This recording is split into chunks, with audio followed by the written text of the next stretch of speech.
Senate to escort His Excellency Benjamin Netanyahu, Prime Minister of Israel, into the House chamber. The Senator from West Virginia, Mr. Manchin. The Senator from Arizona, Ms. Sinema. The Senator from Pennsylvania, Mr. Fetterman. The Senator from Kentucky, Mr. McConnell. The Senator from South Dakota, Mr. Thune. The Senator from Wyoming, Mr. Barrasso. The Senator from West Virginia, Mrs. Capito. The Senator from Iowa, Ms. Ernst. The Senator from Montana, Mr. Daines. The Senator from Iowa, Mr. Grassley. The Senator from Idaho, Mr. Risch. All members of the escort committee will exit the chamber through the lobby doors.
Members of Congress, I have the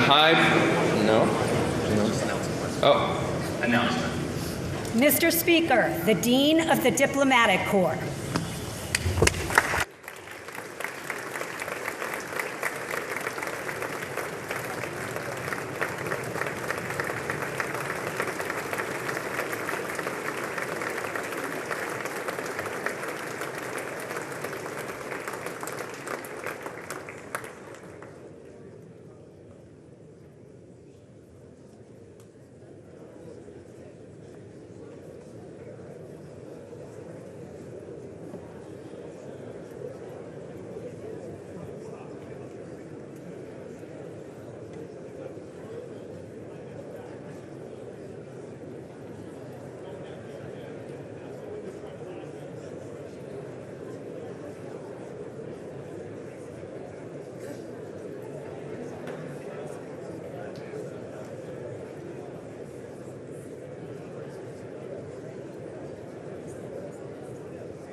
Speaker, the Prime Minister of the State of Israel.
Members of Congress, I now have the high privilege and distinct honor of presenting to you His Excellency Benjamin Netanyahu, Prime Minister of Israel. Thank you.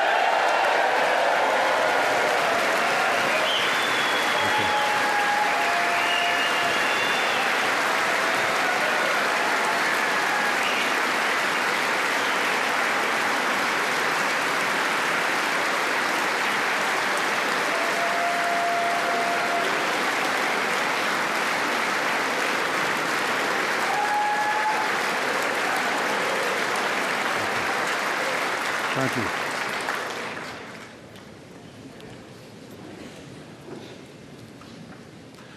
Speaker of the House, Mike Johnson, Senator Ben Cardin, Minority Leader Hakeem Jeffries, Senate Majority Leader Chuck Schumer, Senate Minority Leader Mitch McConnell, Senators, members of Congress, distinguished guests.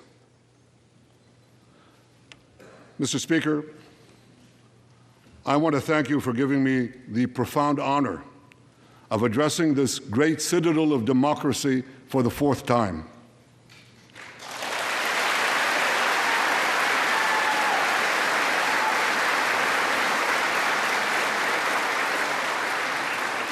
We meet today at a crossroads of history. Our world is in upheaval. In the Middle East, Iran's axis of terror confronts America, Israel, and our Arab friends. This is not a clash of civilizations. It's a clash between barbarism and civilization.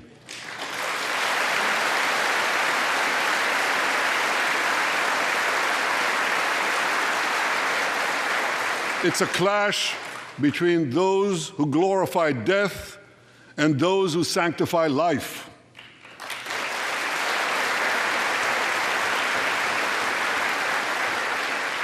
For the forces of civilization to triumph, America and Israel must stand together.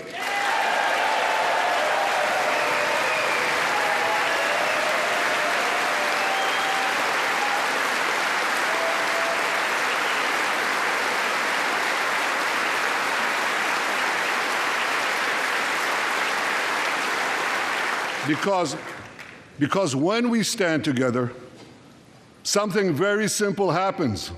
We win, they lose.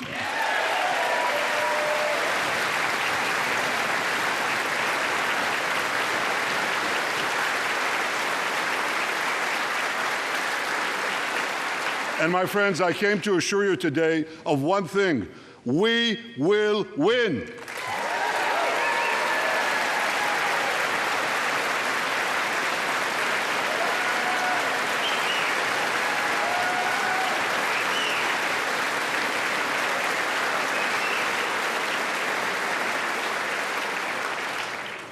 Ladies and gentlemen, like December 7th, 1941, and September 11th, 2001, October 7th is a day that will forever live in infamy. It was the Jewish holiday of Simchat Torah. It began as a perfect day, not a cloud in the sky. Thousands of young Israelis were celebrating at an outdoor music festival. And suddenly, at 6:29 a.m., as children were still sleeping soundly in their beds in the towns and kibbutzim next to Gaza, suddenly heaven turned into hell. 3,000 Hamas terrorists stormed into Israel. They butchered 1,200 people from 41 countries, including 39 Americans. Proportionately, compared to our population size, that's like 20 9/11s in one day. And these monsters, they raped women, they beheaded men, they burned babies alive, they killed parents in front of their children, and children in front of their parents. They dragged 255 people, both living and dead, into the dark dungeons of Gaza. Israel has already brought home 135 of these hostages, including 7 who were freed in daring rescue operations.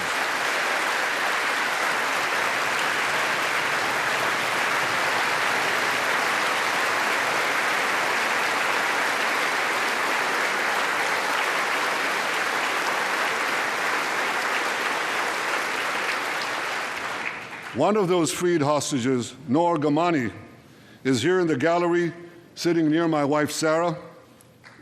On the morning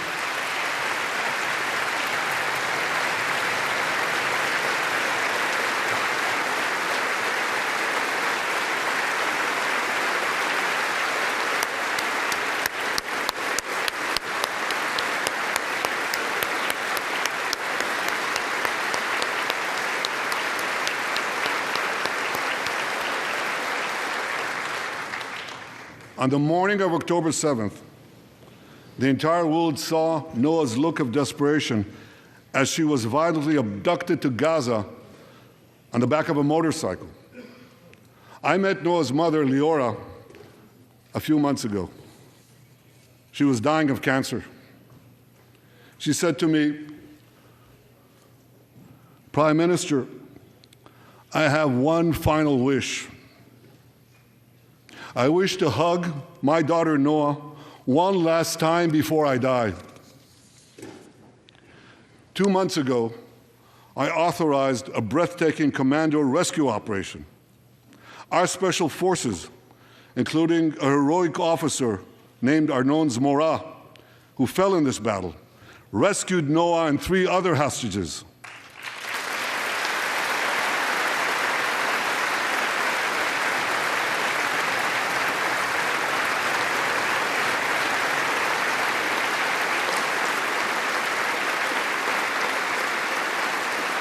Noah,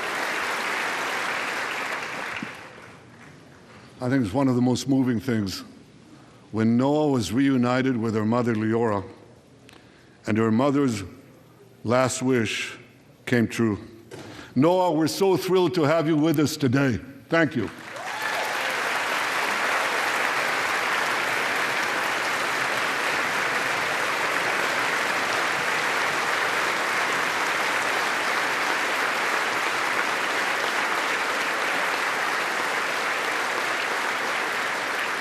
Many hostage families are also here with us today, including Eliyahu Bibas. Eliyahu Bibas is the grandfather of those 2 beautiful red-headed boys, the Bibas boys, toddlers. And they were taken hostage with their mother and Eliyahu's son. The entire family was taken hostage. 2 beautiful red-haired children taken hostage. What monsters. And with us also is Iris Chaim, whose son, Yotam, bravely escaped Hamas captivity with 2 other Israelis, and tragically they were killed making their way back to our lines. We have with us also the families of American hostages. They're here.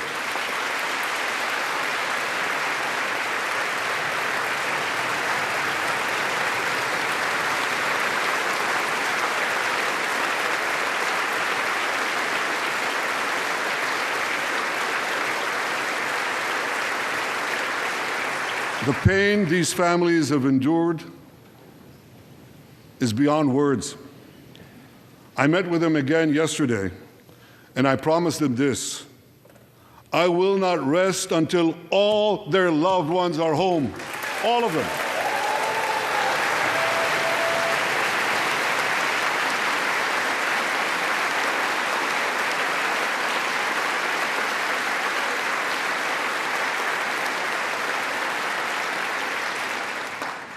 As we speak,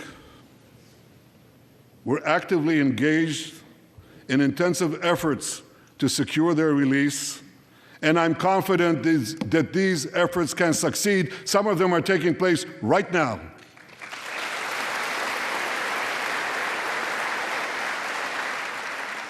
I want to thank President Biden for his tireless efforts on behalf of the hostages and for his efforts to the hostage families as well.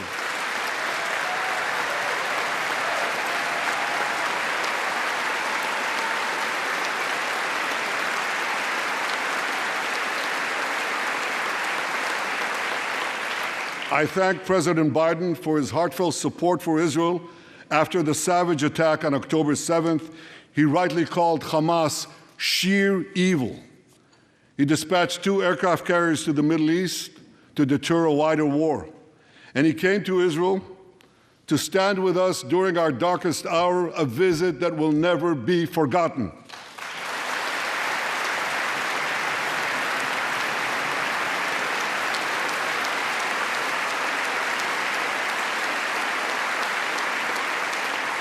President Biden and I have known each other for over 40 years. I want to thank him for half a century of friendship to Israel and for being, as he says, a proud Zionist. Actually, he says, a proud Irish-American Zionist.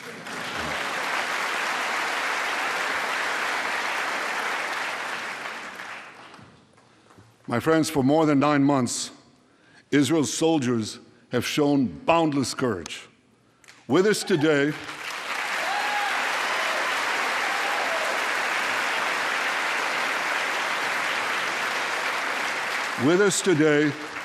is Lieutenant Avichail Reuven.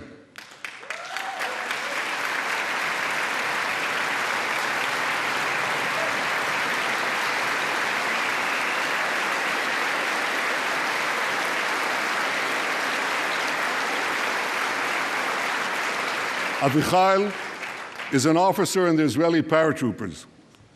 His family immigrated to Israel from Ethiopia. In the early hours of October 7th, Avichai heard the news of Hamas's bloody rampage. He put on his uniform, grabbed his rifle, but he didn't have a car. So he ran 8 miles to the front lines of Gaza to defend his people.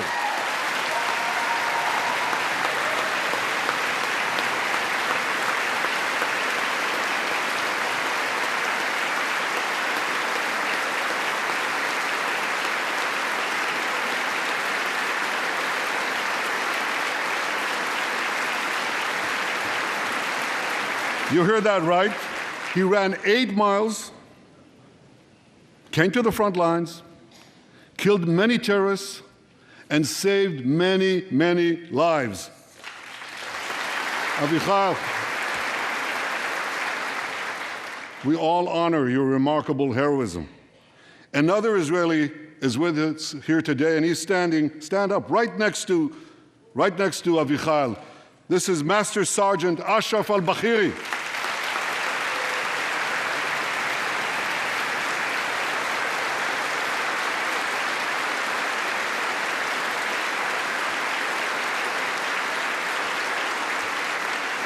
Ashraf is a Bedouin soldier from the Israeli Muslim community of Raat. On October 7th, Ashraf too killed many terrorists. First, he defended his comrades in the military base, and he then rushed to defend the neighboring communities, including the devastated community of Kibbutz Be'eri. Like Ashraf,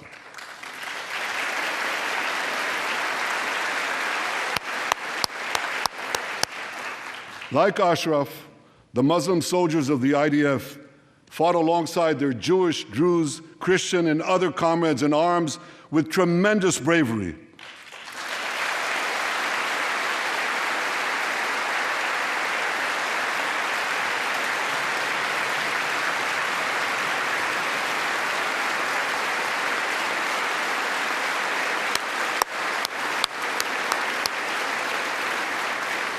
A third hero, Lieutenant Asa Sofer, is also here with us.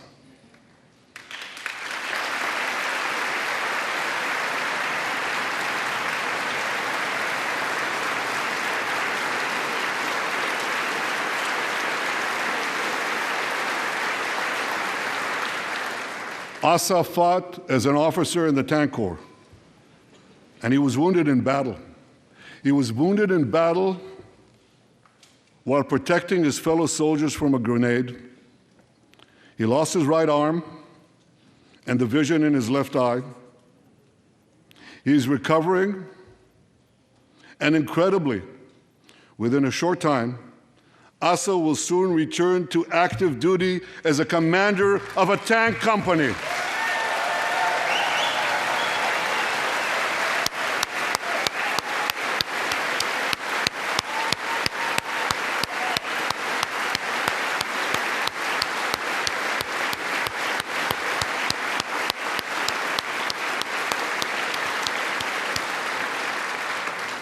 I just learned there is a fourth hero here, Lieutenant Jonathan Ben Chamo, who lost a leg in Gaza and continued to fight.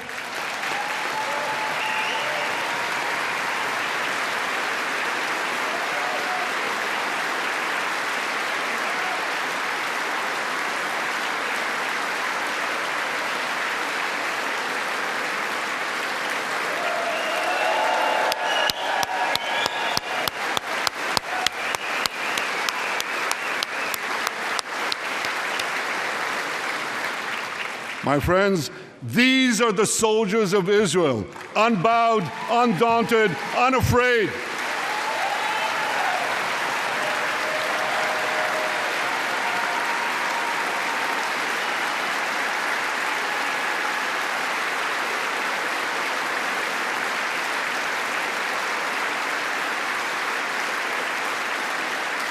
As the Bible says, Am kelavi yakum. They shall rise like lions. They have risen like lions. The lions of Judah, the lions of Israel.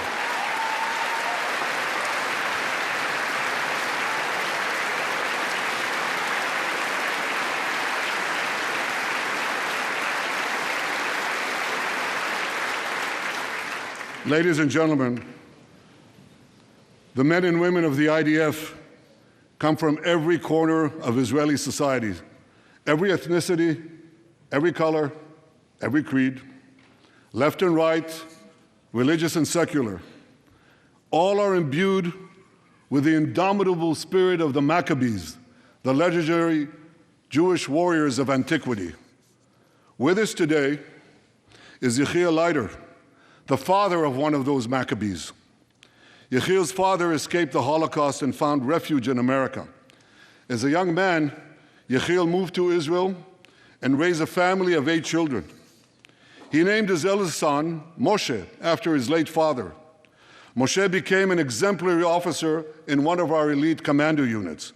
He served with distinction for 2 decades while raising 6 beautiful children of his own.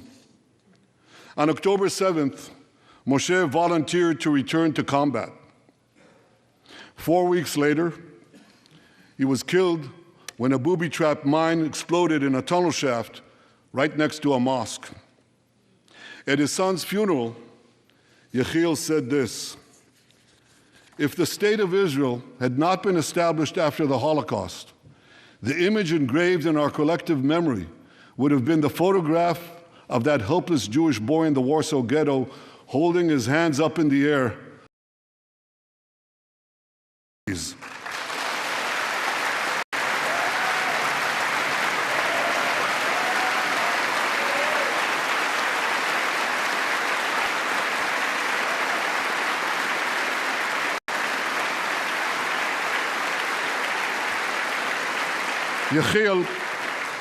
Yechiel, please rise so we can honor your son's sacrifice. And I pledge to you and to all the bereaved families of Israel, some of whom are in this hall today, the sacrifice of your loved ones will not be in vain.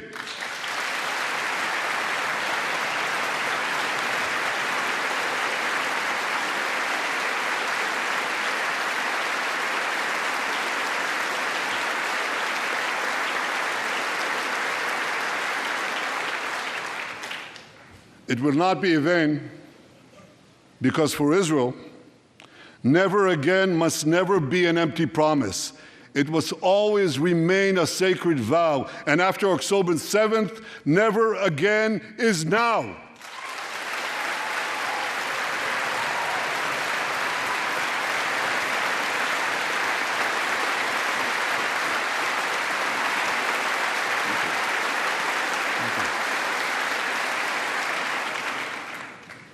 My friends, defeating our brutal enemies requires both courage and clarity.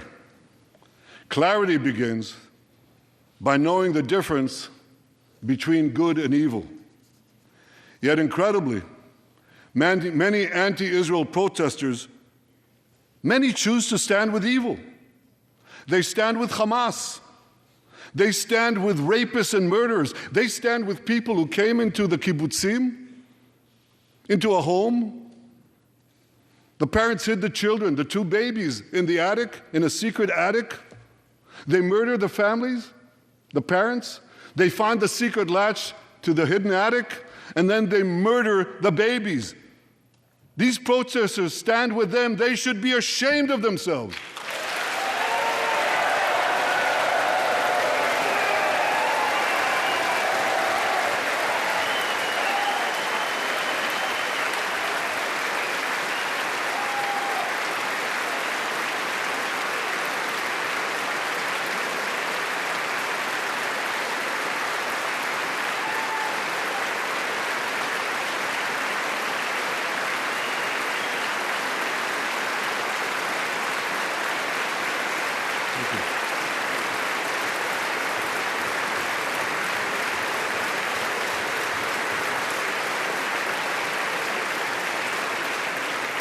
They refuse to make the simple distinction between those who target terrorists and those who target civilians, between the democratic state of Israel and the terrorist thugs of Hamas.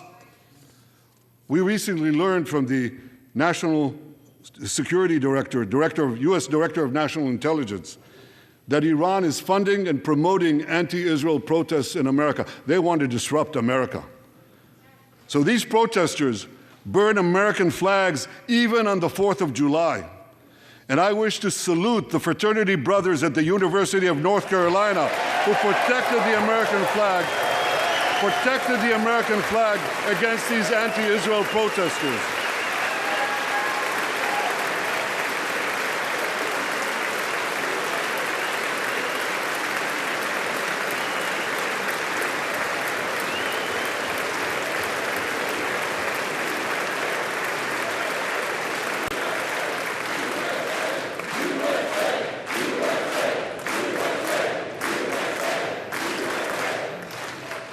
For all we know, Iran is funding the anti-Israel protests that are going on right now outside this building. Not that many, but they're there, and throughout the city. Well, I have a message for these protesters. When the tyrants of Tehran, who hang gays from cranes and murder women for not covering their hair, are praising, promoting, and funding you, you have officially become Iran's useful idiots.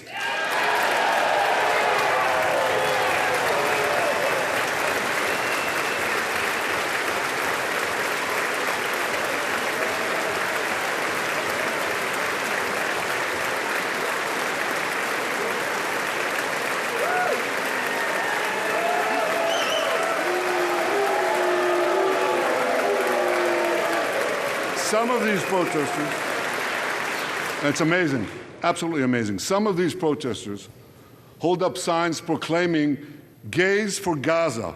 They might as well hold up signs saying chickens for KFC.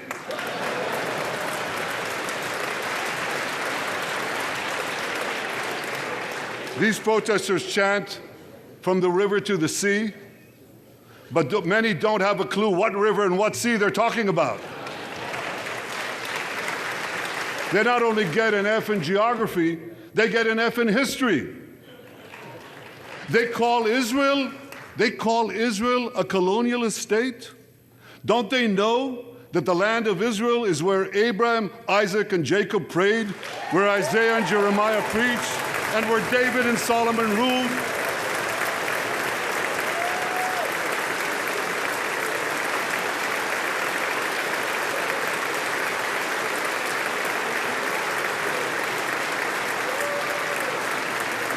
For nearly 4,000 years, the land of Israel has been the homeland of the Jewish people. It's always been our home. It will always be our home.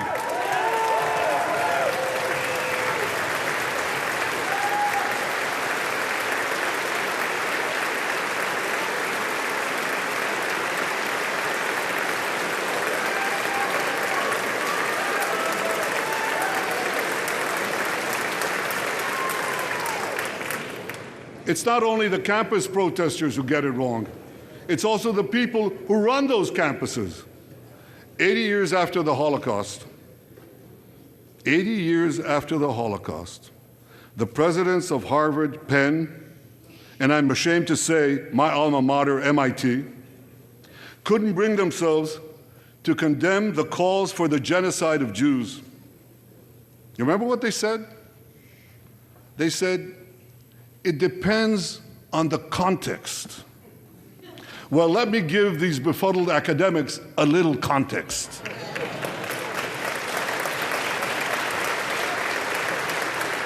Anti-Semitism is the world's oldest hatred. For centuries, the massacre of Jews was always preceded by wild accusations. We were accused of everything from poisoning wells to spreading plagues, to using the blood of slaughtered children to bake Passover matzahs. These preposterous anti-Semitic lies led to persecution, mass murder, and ultimately to history's worst genocide, the Holocaust. Now, just as malicious lies were leveled for centuries at the Jewish people, malicious lies are now being leveled at the Jewish state. No, don't applaud. Listen. The outrageous slanders that paint Israel as racist and genocidal are meant to delegitimize Israel, to demonize the Jewish state, and to demonize Jews everywhere. And no wonder we've witnessed an appalling rise of anti-Semitism in America and around the world. My friends, Whenever and wherever we see the scourge of anti-Semitism, we must unequivocally condemn it and resolutely fight it, without exception.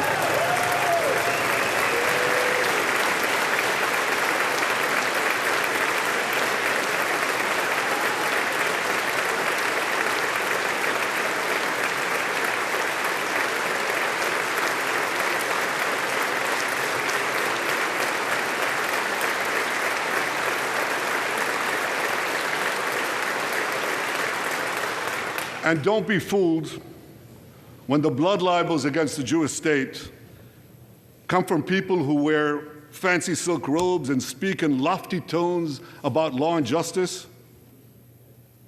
Here's a case in point. The prosecutor of the International Criminal Court has shamefully accused Israel of deliberately starving the people of Gaza. This is utter, complete nonsense. It's a complete fabrication.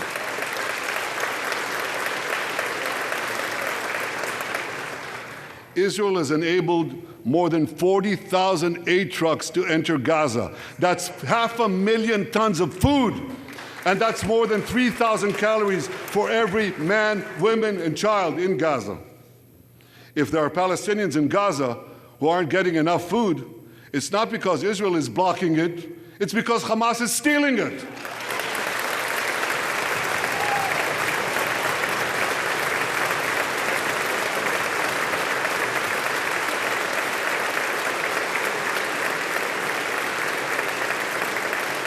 So much for that lie, but here's another. The ICC prosecutor accuses Israel of deliberately targeting civilians. What in God's green earth is he talking about? The IDF has dropped millions of flyers, sent millions of text messages, made hundreds of thousands of phone calls to get Palestinian civilians out of harm's way. But at the same time, Hamas does everything in its power to put Palestinian civilians in harm's way. They fire rockets from schools, from hospitals, from mosques. They even shoot their own people when they try to leave the war zone. A senior Hamas official, Fatri Hamad, boasted, listen to this, he boasted that Palestinian women and children excel at being human shields. His words, excel at being human shields. What monstrous evil. For Israel, every civilian death is a tragedy. For Hamas, it's a strategy. They actually want Palestinian civilians to die so that Israel will be smeared in the international media and be pressured to end the war before it's won. This would enable Hamas to survive another day and, as they vowed, to carry out October 7th again and again and again. Well, I want to assure you, no matter what pressure is brought to bear, I will never allow that to happen.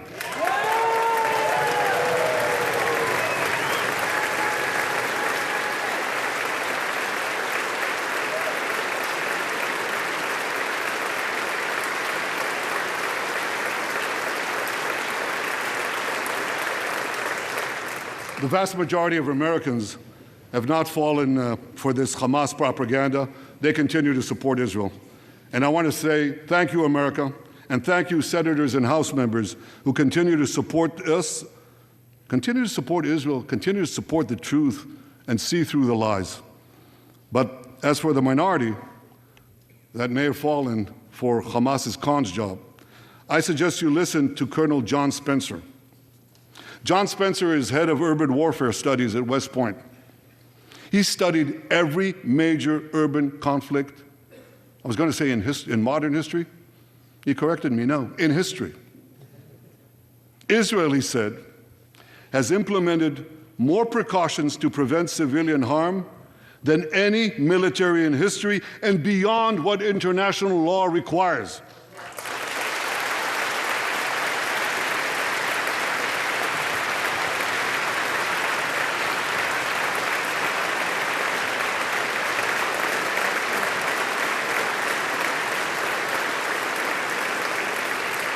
That's why, despite all the lies you've heard, the war in Gaza has one of the lowest ratios of combatants to non-combatants casualties in the history of urban warfare. And you want to know where it's lowest in Gaza? It's lowest in Rafah. In Rafah. Remember what so many people said? If Israel goes into Rafah, there'll be thousands, maybe even tens of thousands of civilians killed. Well, last week, I went into Rafah. I visited our troops as they finished fighting Hamas's remaining terrorist battalions. I asked the commander there, how many terrorists did you take out in Rafah? He gave me an exact number, 1,203. I asked him, how many civilians were killed? He said, Prime Minister, practically none, with the exception of a single incident where shrapnel from a bomb hit a Hamas weapons depot and unintentionally killed 24 people. The answer is practically none. You want to know why? Because Israel got the civilians out of harm's way, something people said we could never do, but we did it.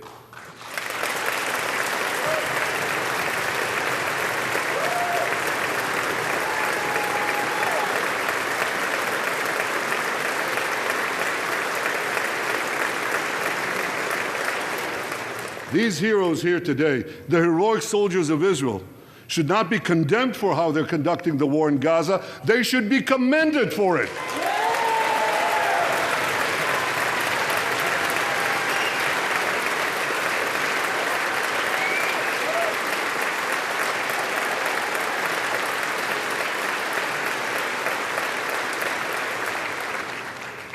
I want to thank all of you here today who forcefully opposed the false accusations of the ICC and stood up for the truth. These lies are not only libelous, they're downright dangerous. The ICC is trying to shackle Israel's hands and prevent us from defending ourselves. And if Israel's hands are tied, America is next. And I'll tell you what else is next. The ability of all democracies to fight terrorism will be imperiled. That's what's on the line. So let me assure you, the hands of the Jewish state will never be shackled. Israel will always defend itself.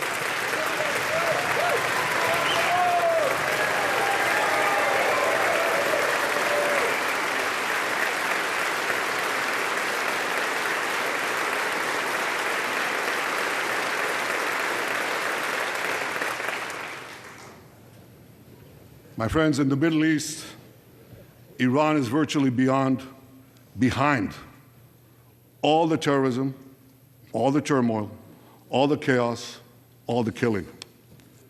And that should come as no surprise. When he founded the Islamic Republic, Ayatollah Khomeini pledged, "We will export our revolution to the entire world." We will export the Islamic revolution to the entire world.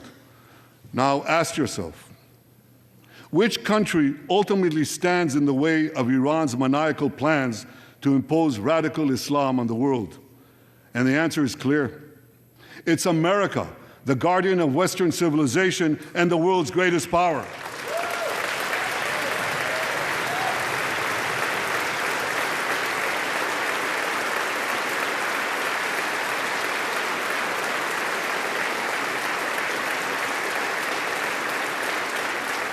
That's why Iran sees America as its greatest enemy. Last month, we heard a revealing comment, ostensibly about the war in Gaza, but about something else. It came from the foreign minister of Iran's proxy, Hezbollah, and he said this: "This is not a war with Israel. Israel," he said, "is merely a tool. The main war, the real war, is with America." Iran's regime has been fighting America from the moment it came to power. In 1979, it stormed the American embassy. It held scores of Americans hostage for 444 days. Since then, Iran's terrorist proxies have targeted America in the Middle East and beyond. In Beirut, they killed 241 U.S. servicemen. In Africa, they bombed American embassies. In Iraq, they supplied explosives to maim and kill thousands of American soldiers. In America, they actually sent death squads They sent death squads here to murder a former Secretary of State and a former National Security Advisor. And as we recently learned, they even brazenly threatened to assassinate President Trump. But Iran understands that to truly challenge America, it must first conquer the Middle East. And for this, it uses its many proxies, including the Houthis, Hezbollah, and Hamas. Yet in the heart of the Middle East, standing in Iran's way, is one proud pro-American democracy, my country, the State of Israel.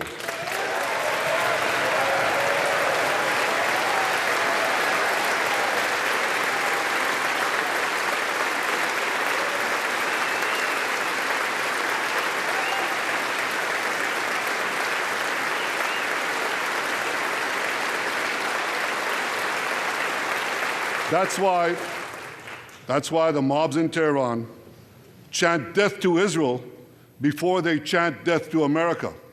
For Iran, Israel is first, America is next.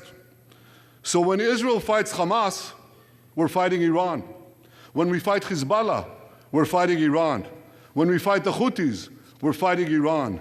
And when we fight Iran, we're fighting the most radical and murderous enemy of the United States of America. And one more thing. When Israel acts to prevent Iran from developing nuclear weapons that could destroy Israel and threaten every American city, every city that you come from, we're not only protecting ourselves, we're protecting you.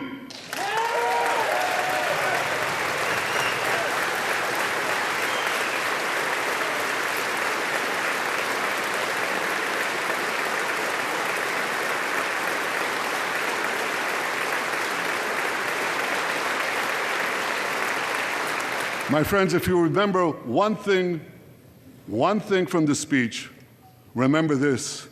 Our enemies are your enemies. Our fight is your fight, and our victory will be your victory.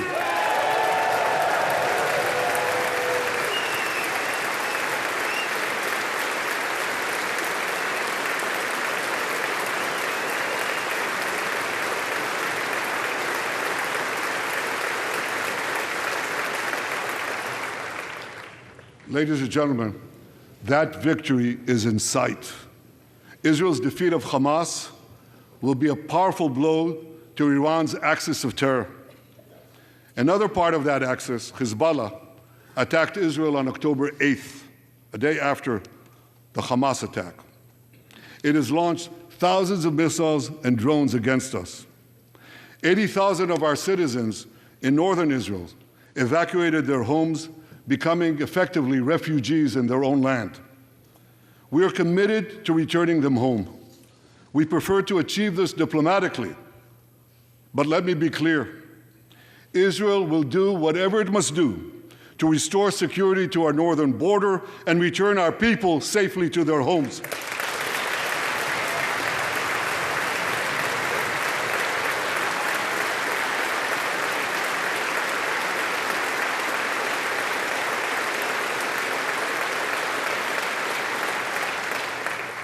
Last Friday, a third Iranian proxy, the Houthis, attacked Tel Aviv with a deadly drone. It exploded a few hundred feet from the American consulate, killing one person and injuring 9. On Saturday, I authorized a swift response to that attack. All our enemies should know this. Those who attack Israel will pay a very heavy price. And as we defend ourselves,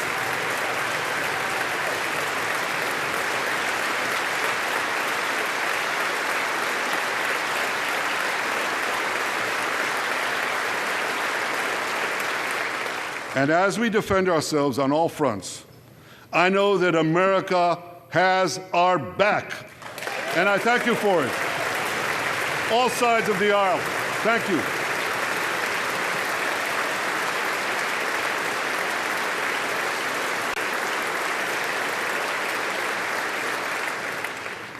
My friends, for decades, America has provided Israel with generous military assistance, and a grateful Israel has provided America with critical intelligence that saved many lives. We've jointly developed some of the most sophisticated weapons on earth. I choose my words carefully. We've jointly developed some of the most sophisticated weapons on earth that help protect both our countries. And we also help keep American boots, we help keep Americans' boots off the ground while protecting our shared interests in the Middle East.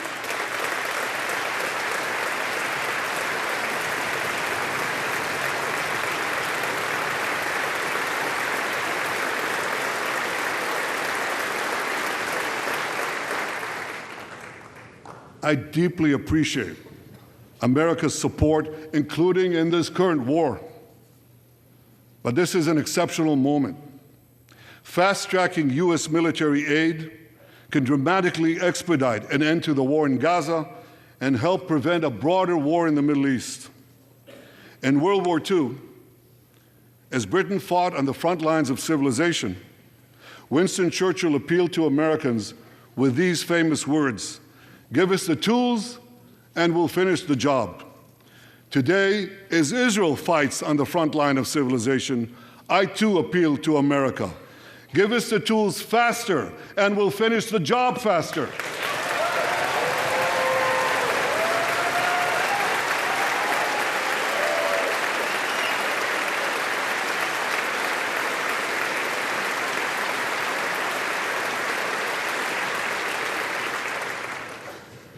My dear friends, the war in Gaza could end tomorrow if Hamas surrenders, disarms, and returns all the hostages.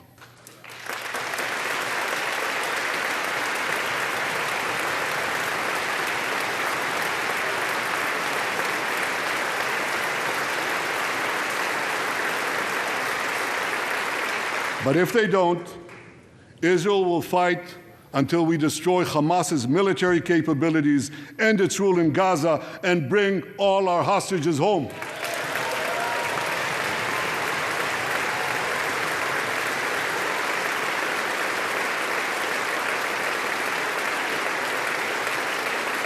That's what total victory means, and we will settle for nothing less.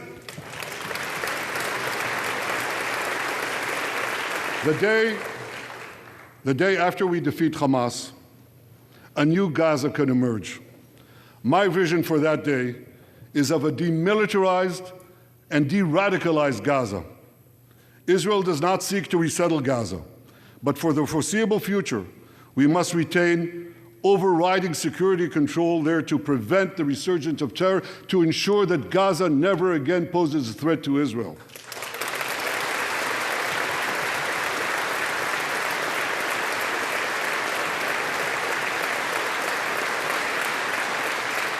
Gaza should have a civilian administration run by Palestinians who do not seek to destroy Israel. That's not too much to ask.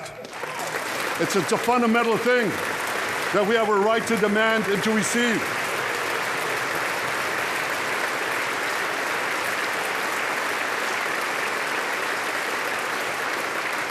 A new generation of Palestinians must no longer be taught to hate Jews, but rather to live in peace with us.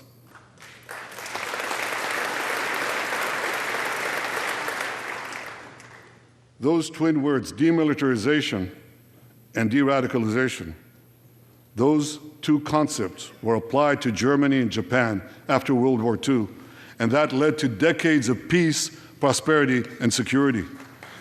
Following our victory, with the help of regional partners, the demilitarization and de-radicalization of Gaza can also lead to a future of security, prosperity, and peace.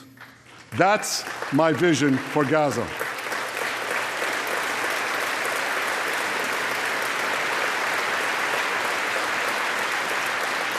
Now, here's my vision for the broader Middle East.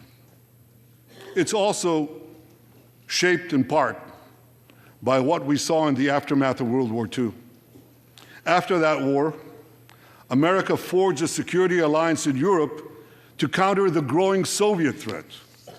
Likewise, America and Israel today can forge a security alliance in the Middle East to counter the growing Iranian threat. All countries that are at peace with Israel and all those countries who will make peace with Israel should be invited to join this alliance. We saw a glimpse of that potential alliance on April 14th. Led by the United States, more than half a dozen nations worked alongside Israel to help neutralize hundreds of missiles and drones launched by Iran against us. Thank you, President Biden, for bringing that coalition together.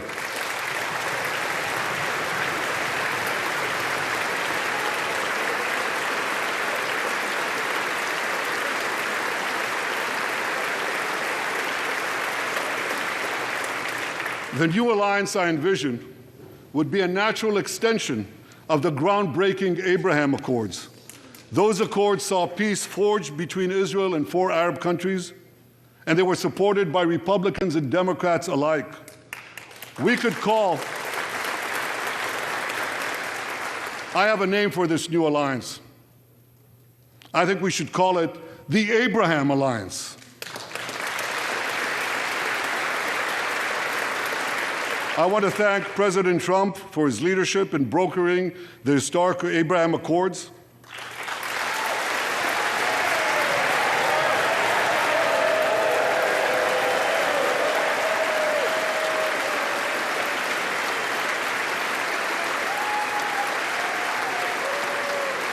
Like Americans, Israelis were relieved that President Trump emerged safe and sound from that dastardly attack on him, dastardly attack on American democracy.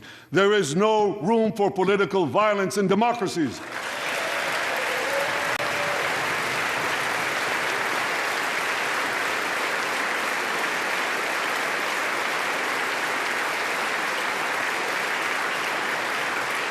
I also want to thank President Trump for all the things he did for Israel, from recognizing Israel's sovereignty over the Golan Heights, to confronting Iran's aggression, to recognizing Jerusalem as our capital and moving the American embassy there.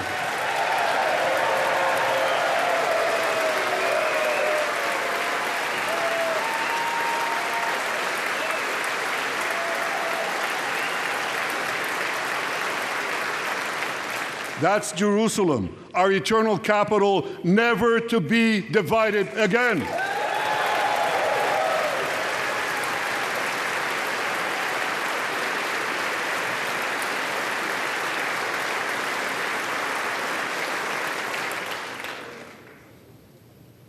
My dear friends, Democrats and Republicans, despite these times of upheaval, I'm hopeful about the future. I'm hopeful about Israel because my people, the Jewish people, emerged from the depths of hell, from dispossession and genocide. And against all odds, we restored our sovereignty in our ancient homeland. We built a powerful and vibrant democracy, a democracy that pushes the boundaries of innovation for the betterment of all humanity. I'm hopeful about America because I'm hopeful about Americans.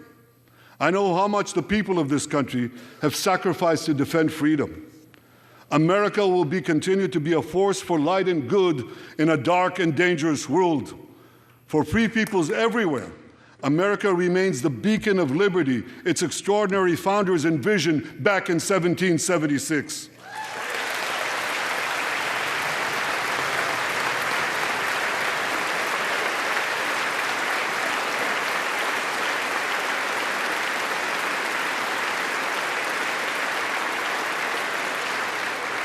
Working together, I'm confident that our two nations will vanquish the tyrants and terrorists who threaten us both.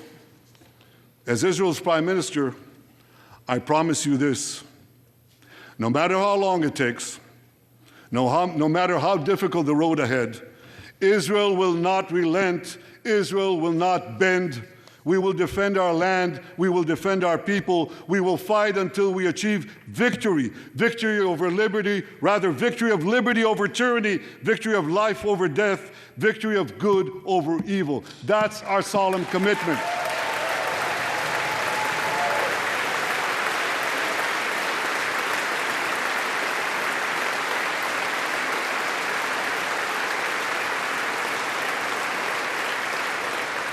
And we will continue to work with the United States and our Arab partners to transform a troubled region from a backwater of repression, poverty, and war into a thriving oasis of dignity, prosperity, and peace. In this noble mission, as in many others, Israel will always remain America's indispensable ally. Through thick and thin,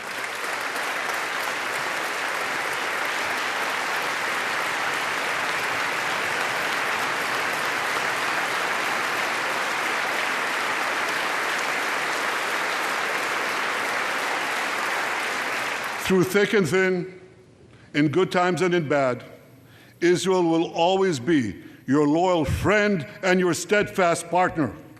On behalf of the people of Israel, I came here today to say thank you, America.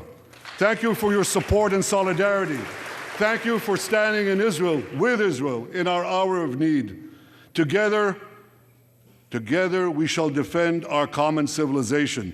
Together we shall secure a brilliant future for both our nations.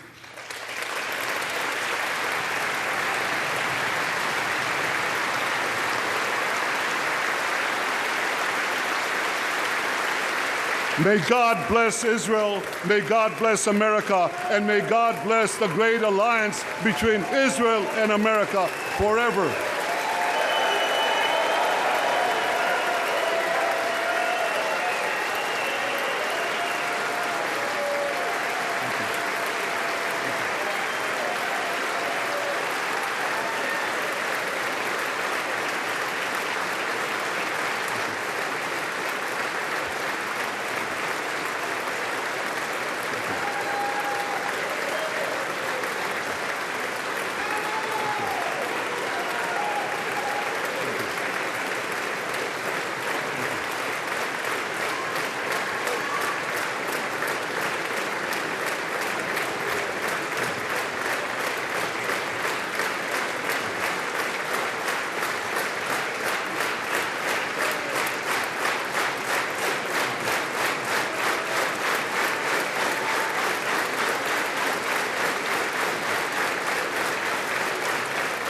Thank you.